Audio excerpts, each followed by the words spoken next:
asked the Coen brothers, and they couldn't give me. I want the backstory of your character, who I loved, and I wish you were in the movie more. I don't, because he's too crabby and you get tired of watching him. Yeah, he reached his shelf life really quick. I think, well, not giving too much away, I think this guy, he obviously has problems. He's disaffected by society earlier. I think he's crippled probably by polio. He's an outsider.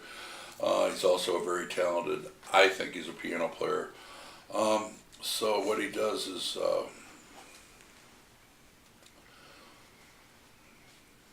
becomes very attracted to bop, the jazz that came out of the swing era. It was the speciality of a select group of musicians, and I think he just jumped at that and felt like it offered him a life. And he also affected the dress of a lot of African American musicians at the time, and it made him feel at home. And then after a while, by the time we see him, I think he's become so calcified and unchanging and unbending in his love that he's turned into this shell. He's probably still very talented, but he's stuck in a rut. And I think it's a possible alternative future for Llewyn, because he obviously doesn't offer anything you can learn from him. There's no redeeming value to him, unless you can look at him as a warning of what could happen when you're that passionate about what you do, but so unwilling to admit that there's other forms of music out there. And that's a great big line of BS, but I think it works. Is it important for you to have that stuff in your, like the Coen said that they're not always interested really, in backstory? No. Actually, I just did it to be selfish for myself. I had to answer a couple of questions, but this stuff is pretty damn rich on the page, and it stands up by itself. But last night I saw the film for the third time, and I started worrying about the other characters, and I'm thinking, geez, I'd be interested to read a story about the Garfinds, or about the poor woman that he heckles off the stage. Yeah. She was interesting. Al Cody's interesting. Bud Grossman. Wow, look at this guy. The guy that's Llewyn's agent and his secretary. I mean, I'd love to see more of these guys, but that really stood out last night is how rich these other characters are. You could read great short stories about these people. Maybe it'll give me something to do for the next 10 years. Ripping off the carcasses of Joel and Ethan. Every time I think of Louisiana, I think of you. I think you're That's terrible. You're the first person. No, it's good. You're the first person I think of because I know how you love that state, and I think of jazz. I think that's great. That makes me appreciate that state. Oh man, thank you very much. I never forgot about that. I'm certainly not a spokesperson though. But hey, man, thanks. But I remember asking you years ago, what is it that you liked about jazz then and still like about jazz now? That's something everybody has to answer for himself. To me, there's a freedom. And I first got hooked on Charlie Parker, who turned these chord changes to standards into his own language. And I'm still growing my appreciation for other artists now. It's something I grew up with as a kid because my brother was interested in it, and I had no choice because he had it blaring from what we call the hi-fi system. But there's something that just strikes me viscerally about it. It just makes me feel great, makes me free, makes my heart sing. Let me get the corn out of my teeth. But I also said this to the Coens because I love them. I just like how they're so nonchalant. I just appreciate that. Whether you got Oscar in front of them or whether they're walking down the street, you're going to get the same reaction. Yeah. I've also said you're one of their good luck charms for their movies too, because no matter what movie you're in with them, it's a different character. You just bring it, and I think that's great. Well, it's all on the page. It's like everything that they write is, to me, gold. It's so rich, and I've been very lucky with them. And we were at a ceremony yesterday, and I honestly said that I would not be there if it wasn't for Joel and Ethan Coen. Do you have a favorite Coen brother movie that you've worked on? It changes. To change? Yeah, more because I've been thinking about Raising Arizona lately, and that's really funny. That was the first one, and it was. They didn't have a lot of money to work with, but they'd invent them. They and Barry Sonnenfeld would invent ways to make things work that they were in their vision, that were on the storyboard. They just invent stuff. And I thought, these guys are the greatest. Plus their scripts, they had all these literary allusions in it. All these Southern Gothic names. I said, yeah, these guys are gold. I want to hang with these guys. It's always hard to, it's almost like you never have enough money to put a production together when it comes to film, or sometimes even TV. But I got to see this show that you're on with about the senators, Senator Schumer. House. I've got to see that.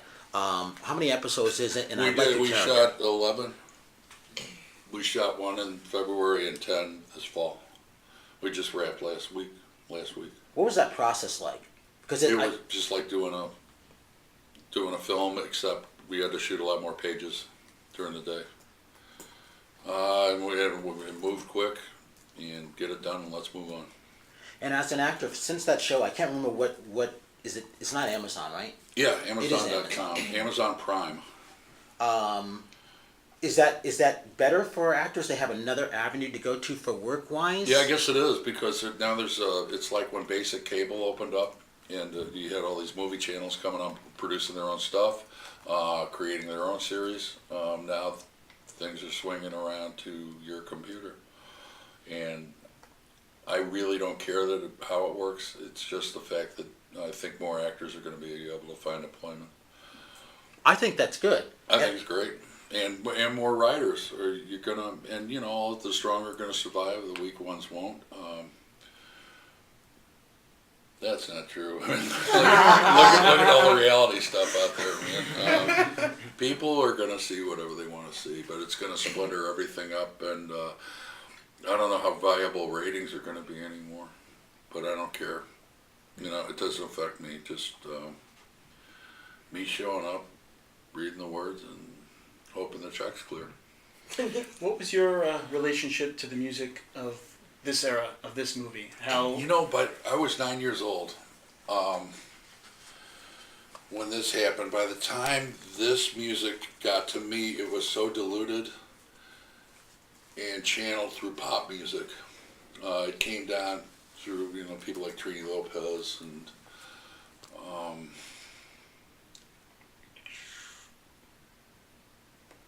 I don't want to demean anybody by saying that, but by the time it reached top 40 radio, it was pretty diluted. There were strong groups, and then they diluted their own sound. I got acquainted with the music. I was doing a musical in the late 70s that used a lot of old-timey, what they call old-timey country music, which is hill music, old folk music, with a lot of fiddles, banjos, acoustic string instruments. And then I started hanging around with the musicians, New York guys who've been playing this stuff since the 60s. And it all came down to the same thing, is their interest in where our music comes from. This particular branch of music comes down from a lot of ballads from Western Europe, from the Scots-Irish people, into the hills. Murder ballads, stuff like that. Old music.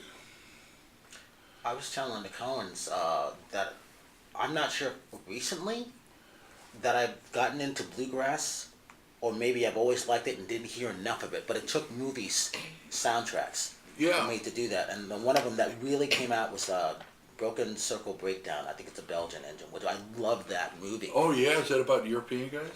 Yes. Yes. It's That's very, great. very That's good. interesting. But it also goes back to Songcatcher and a couple things of going down, the Appalachian Mountains or West Virginia and recording those things. I like stuff like that because it's a great mixture of things, and I'm sure you kind of do too. You talk about that. There was a tradition of that in the '30s. Balladeers like Woody Guthrie, Cisco Houston were telling the stories of America, and they would land on these places and pick up their ballads. And then it was collected by a man named Harry Smith, who put it in the Anthology of Folk Music for the Smithsonian Institute. And a lot of kids in New York, San Francisco were, I don't know, disaffected, but they were really into these ballads as an oral literary tradition, and it turned into folk music, or what we know now through the Weavers, through Sing Out magazine, and what the period that we're talking about they called the folk scare of the '60s. Dave Van Ronk called it that. And then it got, like I said before, it got popularized and diluted itself out.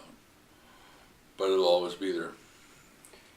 What about the current renaissance of folk music or roots music? Well, I think that, once again, in the '70s, pop music became so bloated, rock music became so bloated that people got sick of it and started doing it themselves. Garage bands, punk came about, new wave music.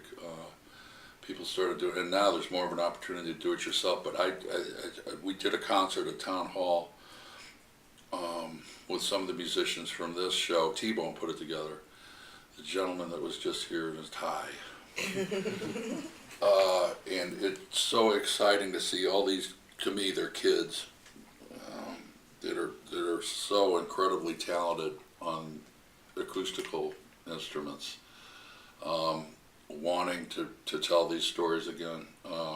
It's really encouraging because, popular music today I'm just too old for it. It's beyond me, and it's kind of painful to listen to be honest with you. John, what are you doing these days? You look good. And I've been putting it on too. I don't have enough time to exercise, but when I can, I work on it, use an elliptical machine. But when I got downtime, I box. And work out on the elliptical machine. Just try to do a lot of cardio. And it's something that we all have to do as we get older now. Oh man, it's essential. Yeah, I'm due for another knee replacement, so I'm going to burn this knee out. I'm going to use it until I can't anymore. Were you depressed when the Cardinals lost?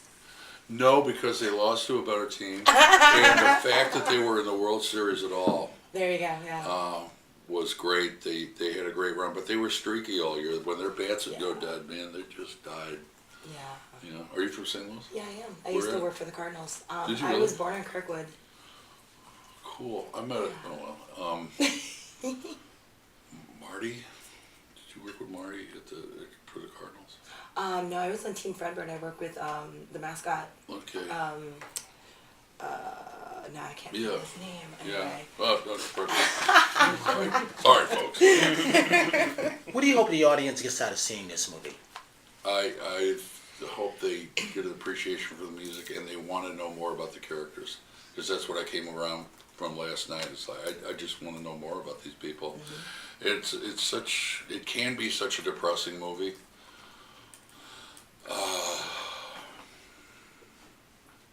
But there's also some hope in it.